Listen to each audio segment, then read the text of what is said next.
How are you today? I hope you are doing well. And today we will learn one of the important things in biology.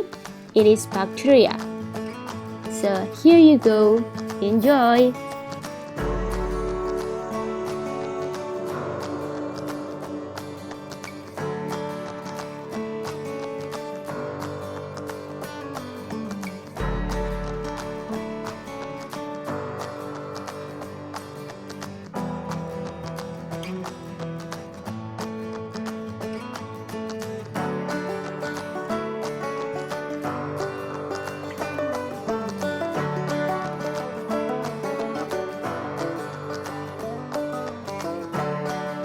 This is the general idea of bacteria that we want to study today.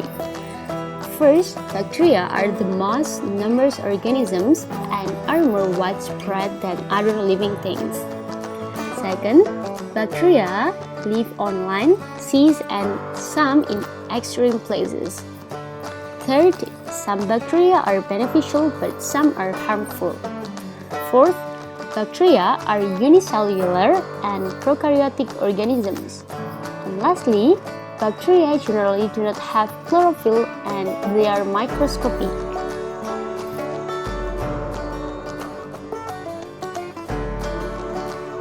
The first thing that we would learn today for bacteria is the characteristic of bacteria itself.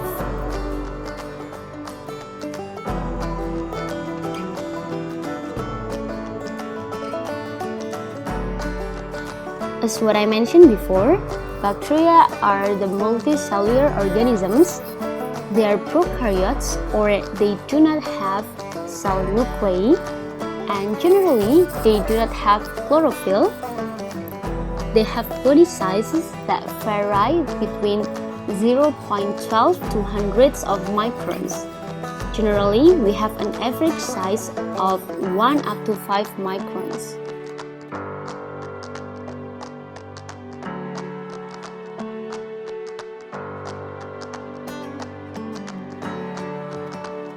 Next, bacteria having a diverse body shape.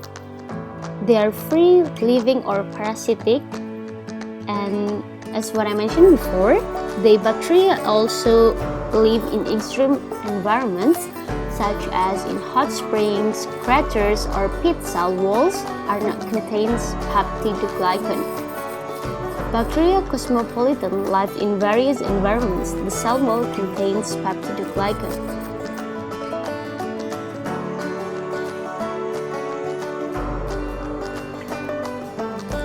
Talking about bacteria, we have to know what is the structure of the bacteria.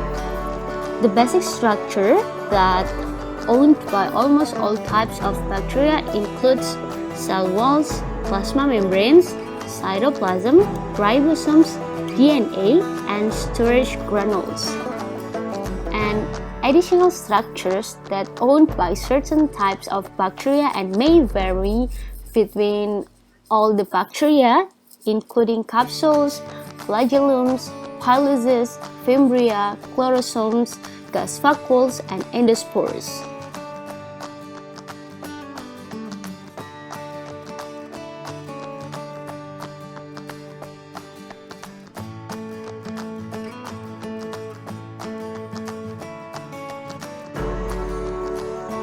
So we will talk more in depth in the basic structure of bacterial cells first. As you can see in the picture, then I would like to explain one by one. The cell walls are composed of peptidoglycan, which is a combination of protein and polysaccharides. The thickness of peptidoglycans divides bacteria into two types.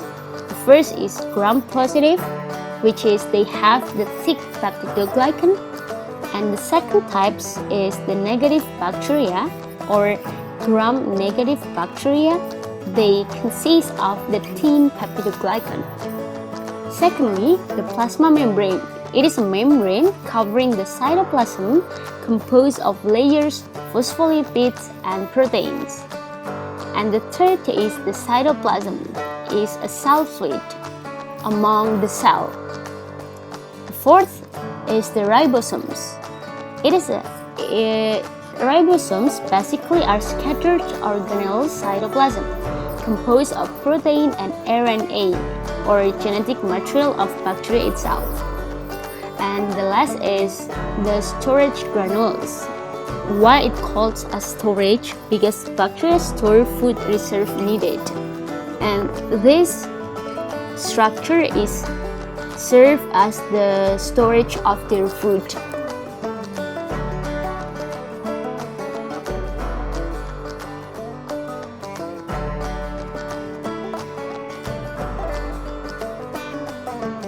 Secondly, we would like to talk about the additional structure of bacteria. First is the capsules or mucous layers. They are layers outside the cell wall of certain types of bacteria. If the thick layer is called a capsule, and meanwhile for the thin layer is called as mucous layer. Capsules and slime layers composed of polysaccharides and water. Second is the flagellum or whipfur. It is a rod or spiral-shaped structure protruding from the cell wall, or it can help the bacteria can move to another place. Lastly is the pilus and fimbria. They are fine hair-shaped structure protruding from cell walls. Pilus is similar to flagellum, but it is shorter, stiffer and smaller in diameter, and it composed of protein and only found in gram-negative bacteria. This is the one that you should remember. The pilus is only found in gram-negative bacteria. Then, fimbria are a structure that's similar to pilus but shorter than pilus. So flagellum, and then the pilus, and lastly is the fimbria.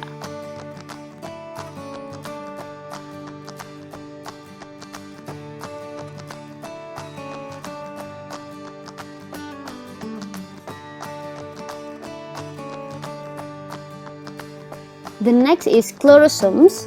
They are structures that are just below the plasma membrane and consist of the chlorophyll pigments and other pigments that help for photosynthesis. They only found in bacteria that carry out photosynthesis process. Next is the gas vacuole. They are found in bacteria that live in water and they can perform a photosynthesis. The last thing is endospores. They are a form of latent of several types of gram-positive bacteria and form in bacterial cells if the conditions are unfavorable for bacterial life. So it's kind of like they have to do something to survive, and endospore is something that they do in order to they can survive. Endospore contain little cytoplasm, genetic material, and also ribosomes. The thick endosporic walls are composed of proteins and cause the endospores to withstand drought, light radiation, high temperatures, and chemicals. If the environmental conditions are favorable, the endospores will grow into the new bacterial cells.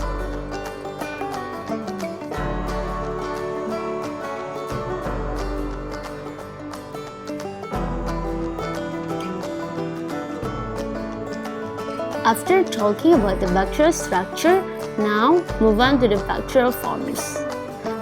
There are many forms of bacteria, and the main that we want to talk in depth today are three. The first is Coccus, the second is Bacillus, and the third is the Spirillea. Let's go to the next explanation.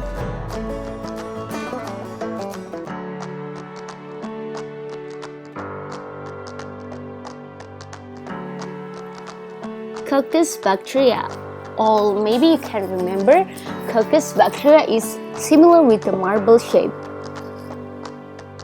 And the Coccus bacteria itself contains of many types of Coccus. First is, as you can see, this is a Monococcus. they occur in singly and Diplococcus, or two of the coccus that they form and gain together. The next is the Streptococcus, or like a chain. And then there are Tetracoccus, tetra, which means they have four coccus in a shape. And then next is the Staphylococcus, or they can look like in grape-like clusters.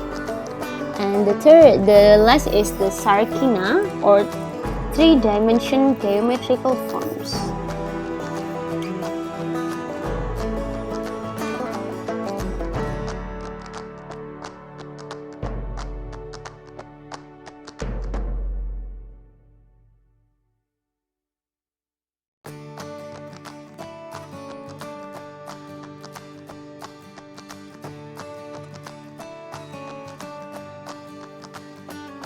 The second types of the bacterial form is the Bacillus bacteria. Firstly, you can see the bacilli in the form of a single Bacillus bacterial cells. This is like a pill or like a drug that you ever seen. They similar like this. And there is a cocoa bacillus, cocoa, as you can remember that we have explained before. Coccus or cocoa is same like a marble. They like oval or round shape, but in cocoa bacillus they more likely into the oval. And then they have also diplobacilli, two bacilli arranged side by side with each other. The next is streptobacilli that arrange in chain. And then the palisades, or this particular arrangement is formed during the process of cell division, when the bacteria or bacilli band at the area of the division, leading to the formation of a palisade-like arrangement. This bacteria resembles a picket fence or a Chinese ladder.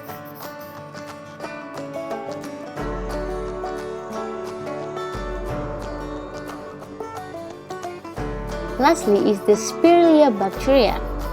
Spiralia, for the easy way to remember, they mostly like a spiral bacteria.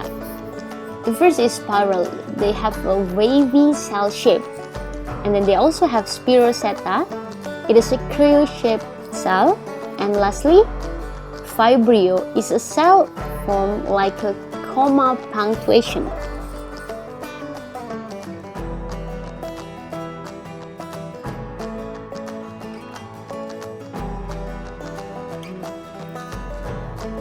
The next topic of bacteria is the bacterial locomotion. The locomotion in bacteria in the form of flagellum or whip hair is a rod or spiral-shaped structure protruding from the cell wall.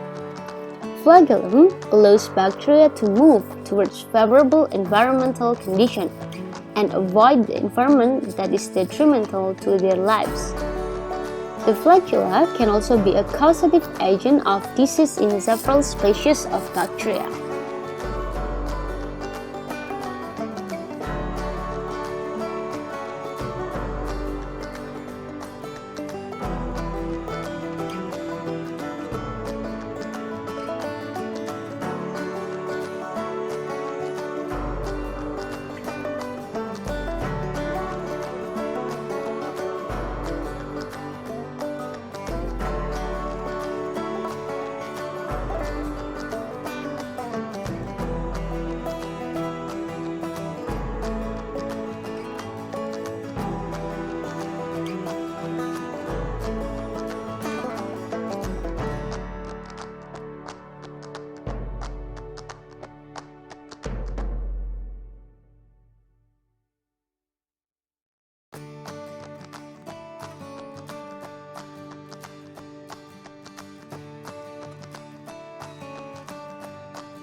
Flagellum has different amounts in bacteria and also different location, such as the first is A, monotrichous bacteria. It is a bacteria that only have a single flagellum. B is the Lophotrichous bacteria. They have multiple flagella located at the same spot on the bacterial surfaces, which act in concert to drive the bacteria in a single direction only. Even they have multiple flagella, but they only have a single direction. In many cases, the basis of multiple flagella is surrounded by a specialized region of the cell membrane called the polar organelle. C is the Amphitrichous bacteria. They have a single flagellum on each two opposite ends. So only one flagellum operates at a time. It is allowing the bacterium to reverse course rapidly by switching which flagellum is active. When the right flagellum is active, the left flagellum won't active too. But when they want to reverse their direction, suddenly the right will be inactive and the left flagellum will active. And the last is the Peritrichous bacteria. They have flagella projecting in all directions.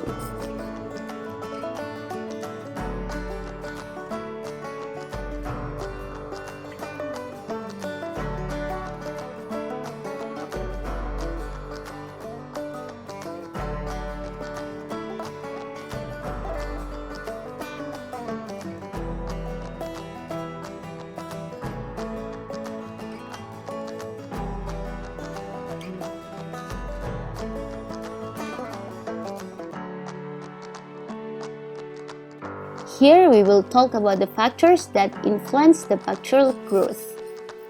Growth in bacteria means cell multiplication and an increase in population size. The factors that influence bacterial growth or condition for optimum growth are temperature, the source of nutrition, temperature, and it will affect the degree of acidity or pH, also the concentration of salt. Meanwhile, for the source of the nutrition, it will affect the metabolic waste and also the chemical substances.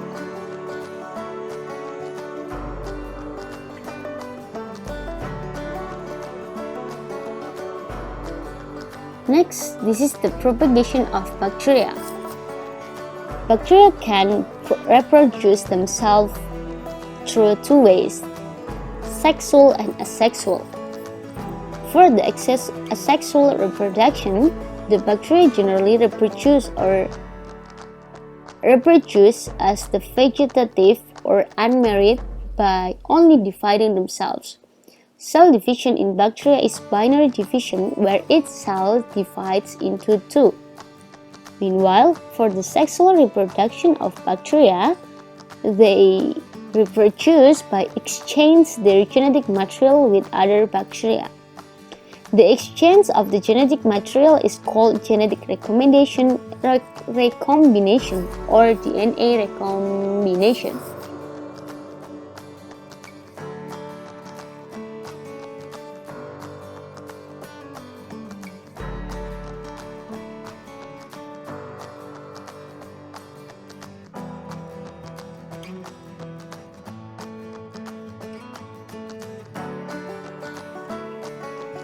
Now, this is the bacterial gene transfers. Transformation is the transfer of a small amount of genetic material, even just one gene, from one bacterial cell to another bacterial cell. You can see how the transformation going on with this picture. This is a clear picture that shows you how the transformation of bacterial gene to another bacterial gene.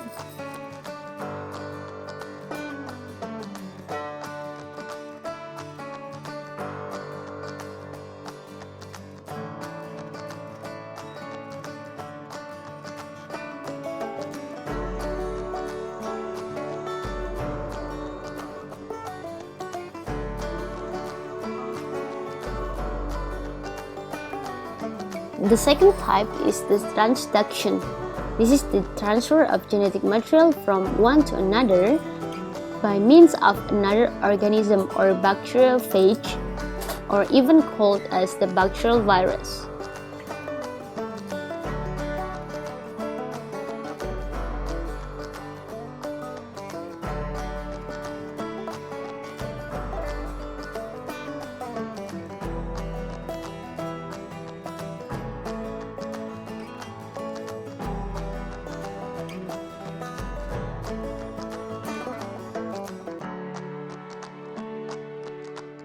And the third way is the conjugation. This is the transfer of genetic material in the form of plasmids directly through cell contact by the forming a bridge-like structure between two adjacent bacterial cells. And this way generally occurs in gram-negative bacteria.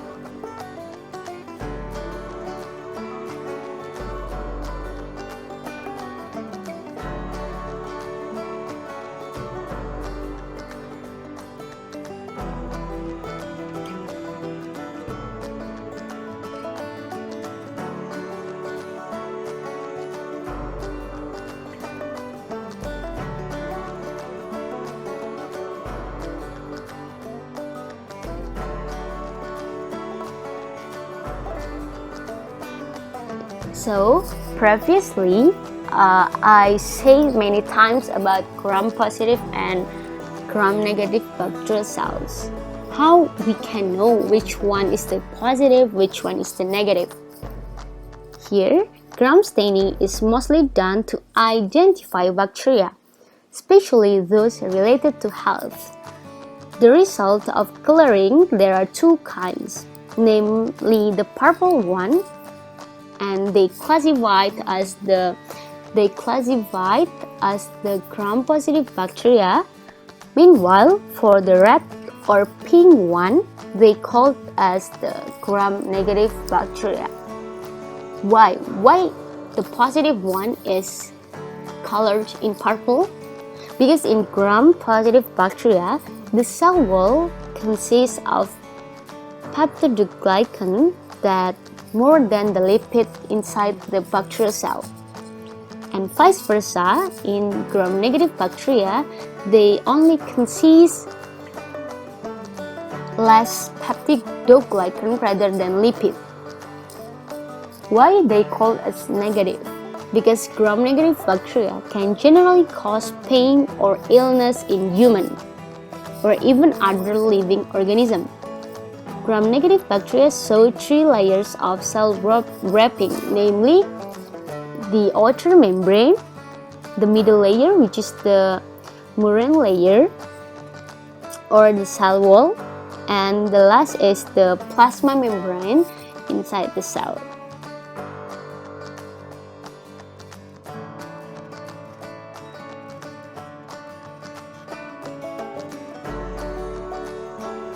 So here is the table that may make you easier to distinguish which one is the positive, which one is the gram-negative bacteria. The gram-positive bacteria, they have multi-layered cell walls. For negative bacteria, they only have single-layered walls. When we do a gram staining, the gram-positive stain a purple color in a crystal violet dye. Meanwhile, for the gram-negative bacteria, they will not react to crystal violet dye, but only to a counter stain, thus giving away a pinkish colored stain. The gram-positive bacteria also the penicillin resistant.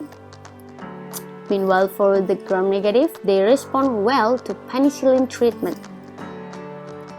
Last is the persist in dry environments better and are often found on places like the skin and in dust. Meanwhile, for the gram-negative, they kill more quickly by drying but thrive in aqueous environments.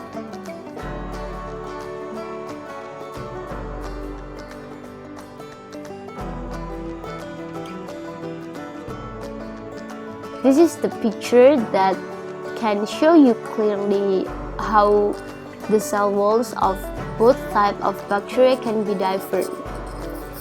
The gram-positive, as what I mentioned before, the peptidoglycan is more than the lipid itself. Meanwhile, for the gram-negative, the lipid is more than the peptidoglycan. Therefore, they will have different color appear when the gram staining occurs.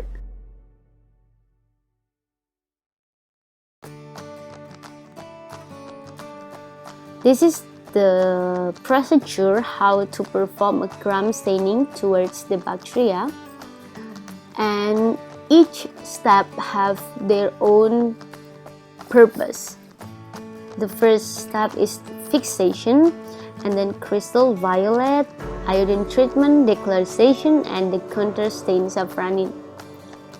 You can try to find it out by yourself what is the purpose of each step.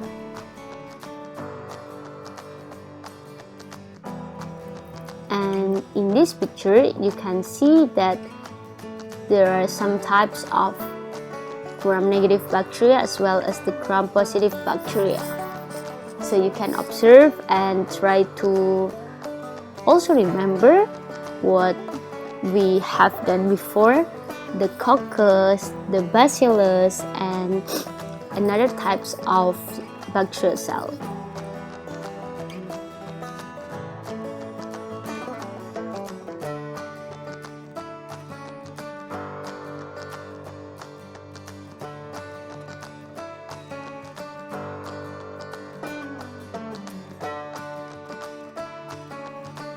After we said about bacteria a lot, maybe you ask why we have to study about bacteria.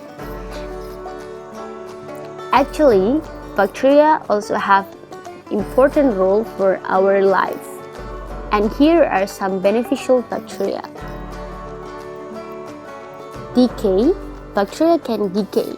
For example, the Escherichia coli, playing a role in nitrogen cycle as a binding bacteria. Nitrogen is the living of Rhizobium leguminosarum.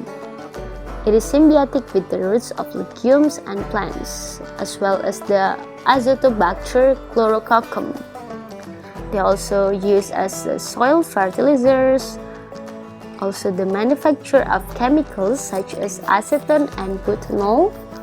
They also play a role in the process of spoilage of garbage and dirt animals so as to produce alternative energy, methane, in the form of biogas. They also use in the genetic engineering research in various fields, examples in the medicine and also in other chemical products, for example enzymes, vitamins, and also hormones. Don't forget that in our food, maybe it contains of some bacteria, but we hope that what we eat, what we consume, it only consists of beneficial bacteria. The example, as you can see in this table, this is like the Bacillus cereus, Clostridium, Escherichia coli, and so on.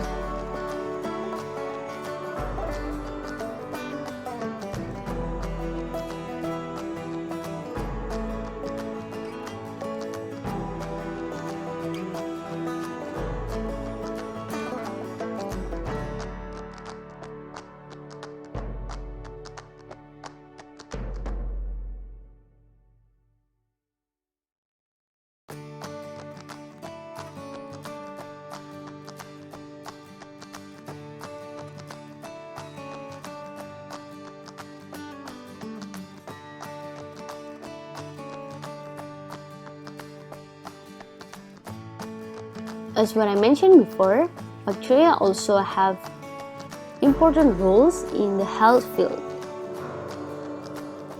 Antibiotics are substances that are produced by microorganisms and have an inhibitory effect on the activities of other microorganisms.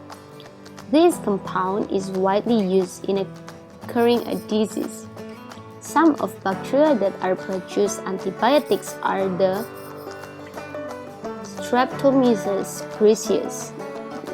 It produces streptomycin antibiotics, and so on.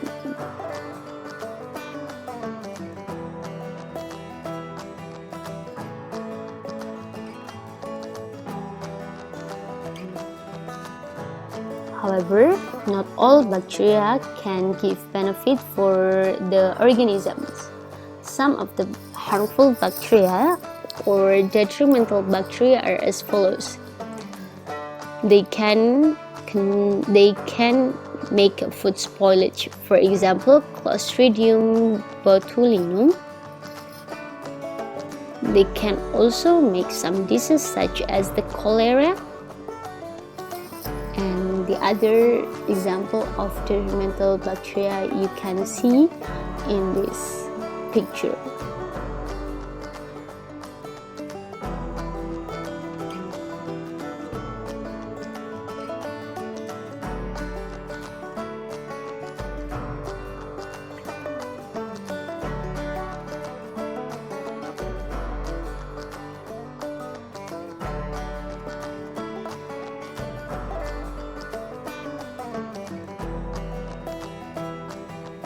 Now, after we talk in depth about bacteria, this is time for you to do the exercise to make you can be a critical thinker. You can read through the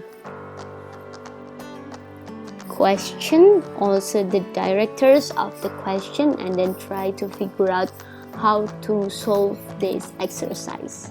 So, hope you can do the exercise well, and see you!